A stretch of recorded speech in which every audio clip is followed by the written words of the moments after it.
Hello guys, welcome to our channel जेदे online class. और पिछले वीडियो में हम लोग ने प्रैक्टिस सेट 1.2 में के क्वेश्चन नंबर 7 तक पूरे क्वेश्चन कर चुके थे। 8 देखते हैं पहले, उसके बाद क्वेश्चन नंबर 9 देखेंगे। 7 तक हम लोग ने ऑलरेडी कर चुके हैं। अगर आपने वो वीडियो नहीं देखा है तो जरूर प्लेलिस्ट में देख लेना, ठीक है। तो देखो अभी क्वेश्चन नंबर 8 में क्या दिया है, ट्राइंगल LMN, उसमें रे MT। देखो ये रे MT है, वो बाइसेक किस एंगल को बाइसेक कर रहा है, LMN ये एंगल को बाइसेक कर रहा है। If LM is 6, MN is equals to 10, TN ये जो बाइसेक कर रहा है यहाँ पे ये कौन सा पॉइंट बन गया है, T। तो ये कौन सा हो गया, TN, ठीक है। TN हो गया 8 और हम लोग को क्या फाइंड करना है, LT।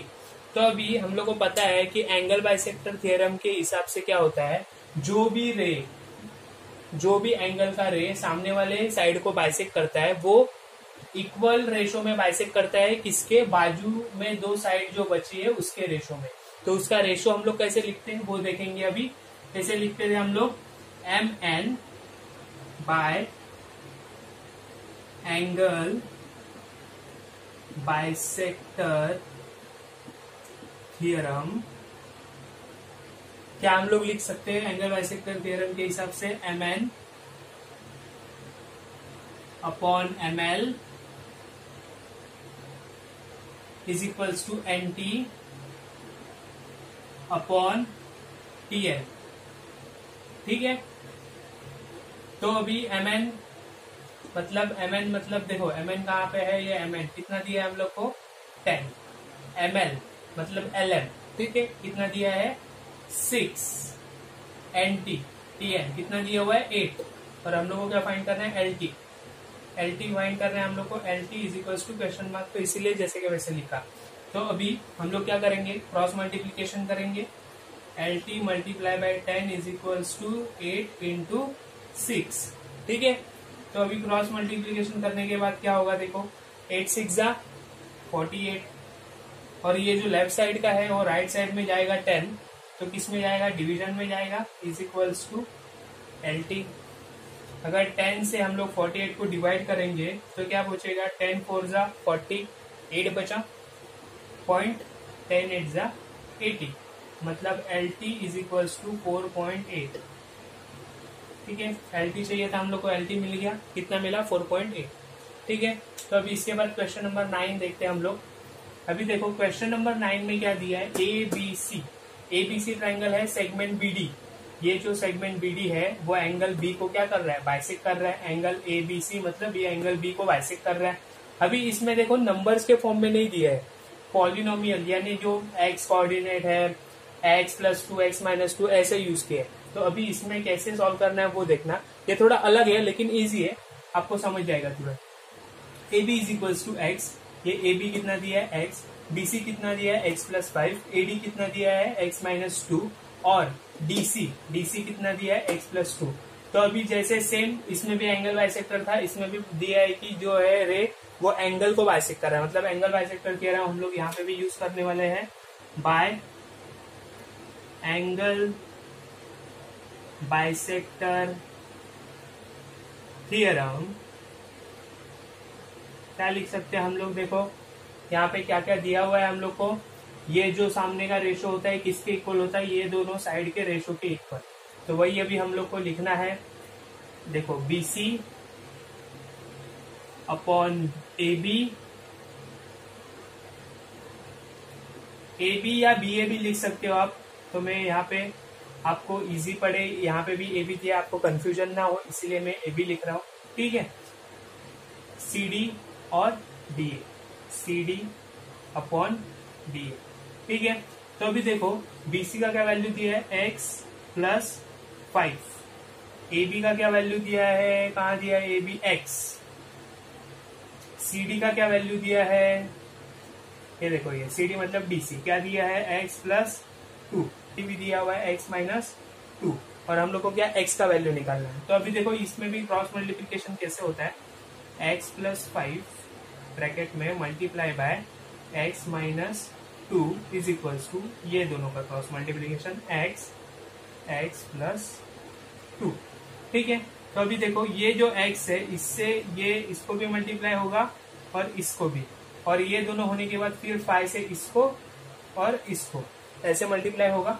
तो देखो x से x को करेंगे तो क्या हो जाएगा, x तो होगा x स्क्वायर, और यहाँ प्लस है यहाँ माइनस है, तो ये यहाँ पे क्या होगा माइनस क्या हो जाएगा 2x। ठीक है, तो उसके बाद अभी देखो 5 से करना है, तो यहाँ पे प्लस है यहाँ पे भी प्लस है, तो 5x हो जाएगा मल्टीप्लीकेशन में, और ये प्लस माइनस माइनस हो जाएगा, और 5 टू क्या हो जाएगा 10, और यहाँ पे x स्क्वायर और प्लस 2x। ये देखो यही x से अंदर मल्टीप्लाई किया है मैंने। अभी देखो यहाँ पे भी एक्स स्क्वायर है, यहाँ पे एक्स स्क्वायर कैंसिल हो जाएगा, क्योंकि अगर ये एक्स स्क्वायर उस साइड में मैं लेके जाऊँ तो माइनस होने वाला है, मतलब कैंसिल ही होने वाला है। ठीक है, तो अभी देखो ये -2x है और ये +2x है, अगर उस साइड चले गया तो क्या हो जाएगा 4x हो जाएगा, और ये उस साइड चले जाए तो क्या हो जाएगा -5x हो जाएगा, और ये इस साइड गया तो क्या हो जाएगा +10 इज इक्वल टू क्या हो जाएगा 0। अभी 4x और -5x क्या हो जाएगा x बराबर, लेकिन बड़े का साइन इसलिए -x, और ये 10 अगर उस साइड गया तो क्या हो जाएगा -10, ये माइनस और ये माइनस कैंसिल, तो x इज इक्वल टू कितना आएगा हम लोग को 10। ठीक है, x की वैल्यू कितनी मिली हम लोग को 10। ठीक है, इसके बाद अभी हम लोग क्वेश्चन नंबर 10 देखते हैं। तो देखो अभी क्वेश्चन नंबर 10 दिया है, इसमें हम लोग को ऐसे जैसे कि वैसे जो क्वेश्चन दिया है आपको बुक में मैंने लिखा है, तो अभी देखो इसमें ये फिगर बना के दी है और उसमें क्या लिखा है x is any point in the interior of the triangle, मतलब ये x है इंटीरियर मतलब ट्राइंगल के अंदर का एक पॉइंट है, और सेगमेंट PQ, देखो ये सेगमेंट PQ है वो DE को पैरेलल है, और सेगमेंट जो QR है वो EF को पैरेलल है, और हम लोग को जो फिलिंग द ब्लैंक जो भी दी है वो फिल करके क्या प्रूफ करना है, PR किसको पैरेलल है, DF को, ये इसको पैरेलल है, वो हम लोग को प्रूफ करना है ये वाले प्रूफ में। तो जैसे कि मैंने बोला कोई भी लाइन अगर दूसरे थर्ड लाइन को पैरेलल है तो उसमें हम लोग कभी भी बेसिक प्रोपोर्शनैलिटी थ्योरम ही यूज होता है।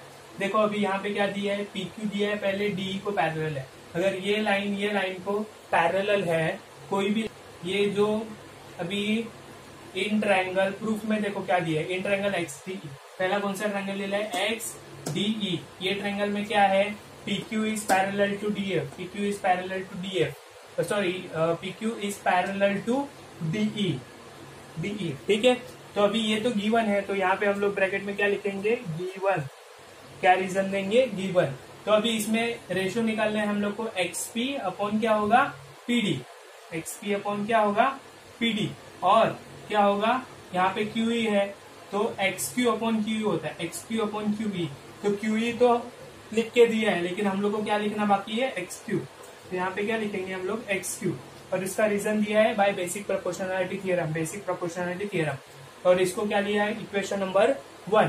ठीक है, अभी देखो उसके बाद सेकेंड स्टेप क्या है, सेकेंड स्टेप क्या है, क्योंकि ये प्रूफ है, मैंने जैसे भी पहले ही वीडियो में बोला है कि कोई भी प्रूफ याद करते समय स्टेप्स याद रखना, पहले कौन सा ट्रायंगल लेना है फिर उसके बाद कौन सा ट्रायंगल लेना है, तो आपको इजी पड़ेगा। तो यहाँ पे याद रखने की जरूरत नहीं है, बस आपको बेसिक प्रोपोर्शनैलिटी थ्योरम आता रहेगा तो आसानी से आप फिलिंग द ब्लैंक्स भर सकते हो, और जो भी प्रूफ करने को बोला है वो प्रूफ कर सकते हो।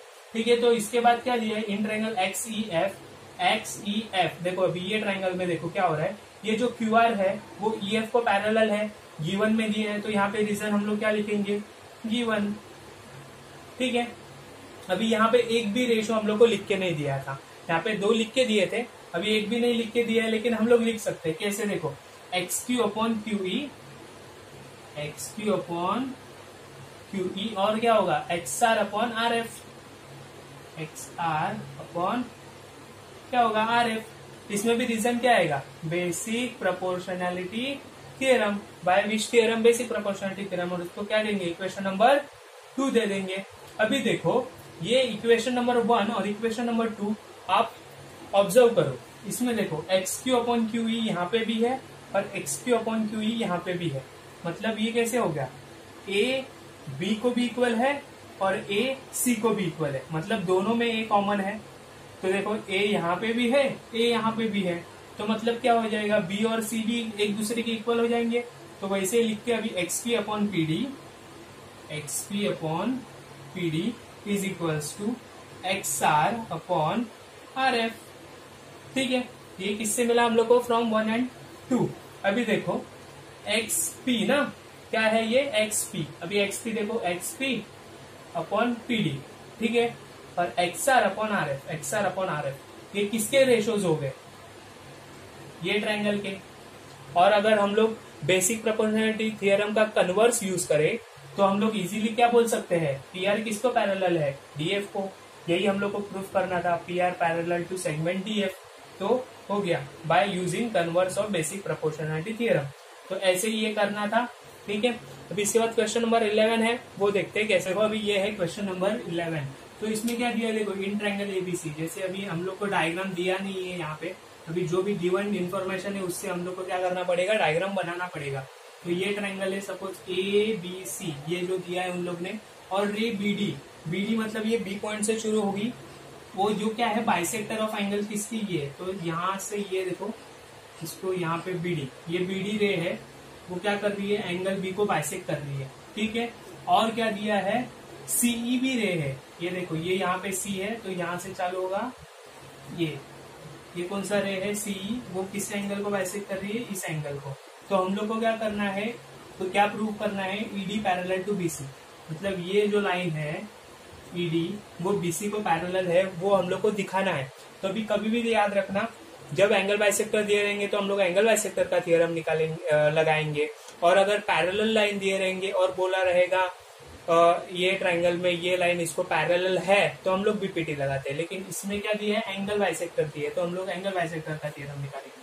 तो पहले देखो, पहला क्या, कौन सा बाइसेक्टर है, एंगल रे सीई है, ठीक है, और रे बीडी। तो पहला रे बीडी है, तो उसका देखो कैसे डायग्राम बनेगा, ये स्मॉल डायग्राम देखो, ये ए है, ये बी है, ये सी है और ये बीडी है, ठीक है। ये है एंगल बाइसेक्टर। तो एंगल बाइसेक्टर के हिसाब से क्या होता है, जो भी एंगल का बाइसेक्टर होता है वो सामने वाले साइड को बाजू में दो साइड जो बची है उसके इक्वल रेशो में क्या करता है, डिवाइड करता है।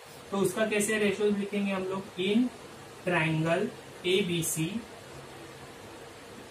Bye angle bisector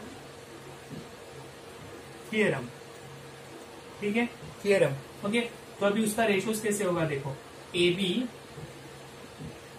upon B C is equals to A D upon D C, A D upon D C. ये क्या हो गया, इक्वेशन नंबर 1। अभी और एक रे दिया है हम लोग को, कौन सा रे दिया है, ए बी सी। ट्रायंगल का नेम तो सेम है लेकिन सी भी रे है, तो अभी सी रे निकालते हैं हम लोग, सीई। अभी ये सी एंगल को बाइसेक्ट कर रहे हैं, तो उसके रेशियोज कैसे होंगे, सेम ट्रायंगल है, in triangle ABC, same reason आएगा बाय एंगल बाइसेक्टर थ्योरम, ठीक है। तो अभी इसके रेशियोज देखो कैसे होंगे, A C upon C B is equals to A E upon E B, ठीक है। अभी और क्या गिवन दिया है हम लोग को, देखो इसको इक्वेशन नंबर क्या देंगे हम लोग, 2। और एक गिवन दिया है, देखो A B is congruent to A C, A B is congruent to A C. अभी देखो फ्रॉम 1 और 2 को आप अच्छे से ऑब्जर्व करो, इसमें बी सी यहाँ पे भी है, यहाँ पे भी है, ठीक है। ए बी और ए सी एक दूसरे के इक्वल है, तो हम लोग क्या कर सकते हैं, अगर हम लोग ए बी के ए सी के जगह पे यहाँ पे भी ए बी लिख सकते हैं, क्यों, क्योंकि ए बी और ए सी तो इक्वल ही है। तो therefore A B is congruent to A C which is given.